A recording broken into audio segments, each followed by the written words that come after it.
Hai teman-teman, Assalamualaikum warahmatullahi wabarakatuh. Perkenalkan, nama saya Ningrum Francisca, NIM 18111130041, Program Studi Ekonomi Syariah dengan mata kuliah Sistem Informasi Manajemen.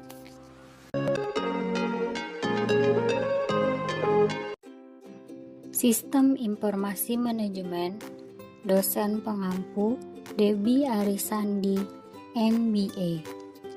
Nah teman-teman, judul materi kita pada hari ini adalah Tantangan dan Tren Sistem Enterprise. Enterprise System sulit diimplementasikan loh. Mereka membutuhkan perubahan organisasi yang luas, investasi perangkat lunak baru yang besar, dan penilaian yang cermat tentang bagaimana sistem ini akan meningkatkan kinerja suatu organisasi. Jadi, walaupun manfaat dari enterprise system sangat besar, perubahan belum tentu dapat mengimplementasikan enterprise system di suatu perusahaan dengan baik loh. Berikut adalah tantangan-tantangan yang akan dialami oleh perusahaan saat mengimplementasikan enterprise system.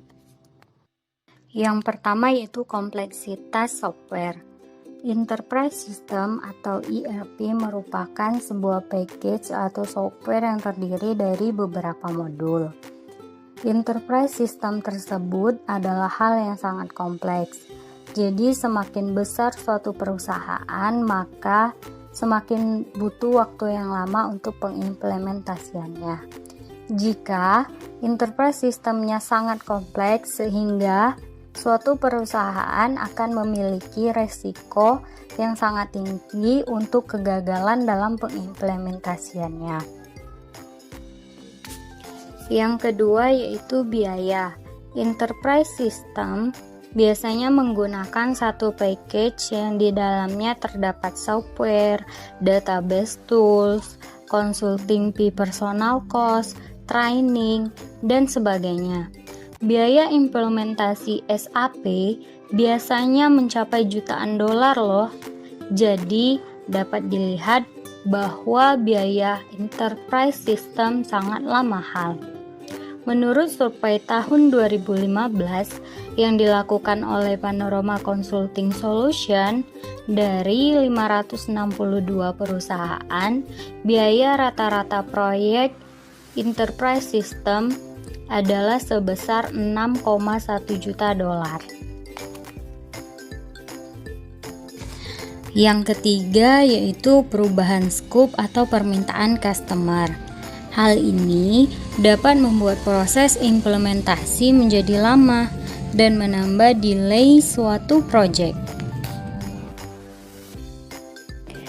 Hambatan dan tantangan sistem enterprise yang keempat yaitu proses bisnis harus ikut berubah.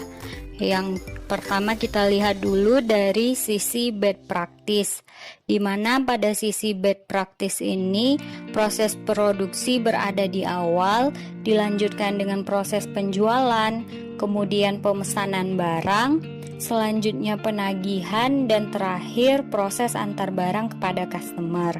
Sedangkan menurut sistem enterprise bahwa ada good practice di mana diawali oleh pemesanan, kemudian produksi barang, selanjutnya yaitu proses antar barang, dan kemudian yang terakhir penagihan kepada customer yang memesan.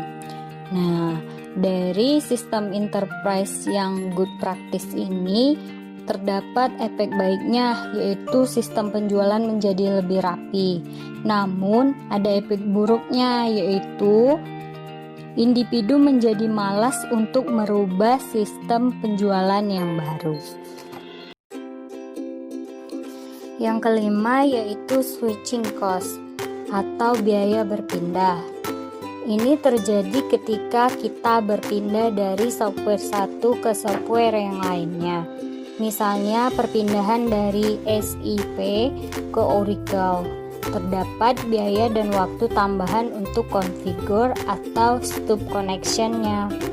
antara sistem yang baru dengan sistem informasi lain yang sudah ada di perusahaan tersebut.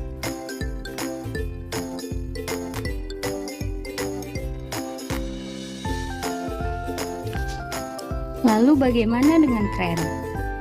Langsung saja ke tren yang pertama.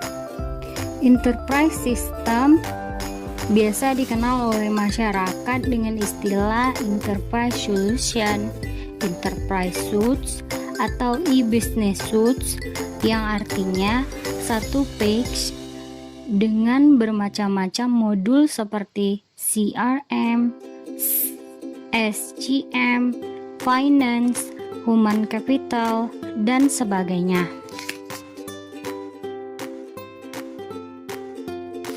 Tren kedua yaitu menggunakan web service dan service orient arsitektur. Contohnya yaitu aplikasi SAP menggunakan SOE untuk menghubungkan aplikasi SAP dengan software-software dari vendor lain melalui web service. Jadi tujuannya agar lebih connect ke software-software lainnya.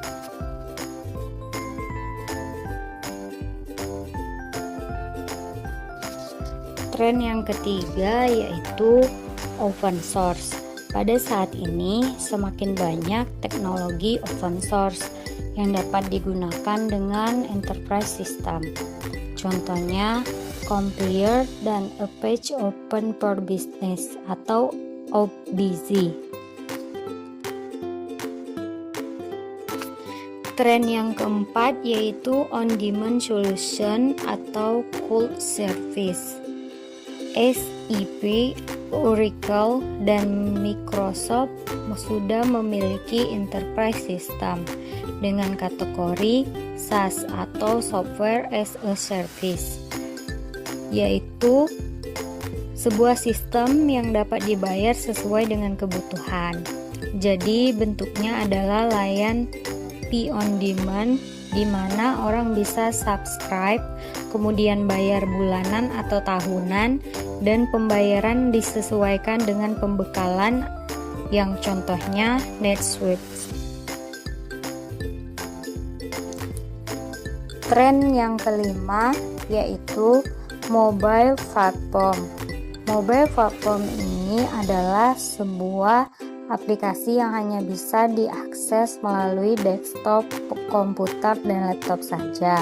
Namun sekarang enterprise system dapat diakses melalui perangkat Android atau iOS yang melibatkan sensor Internet of Things. Contohnya SAP HANE dapat membaca data dari sensor Internet of Things.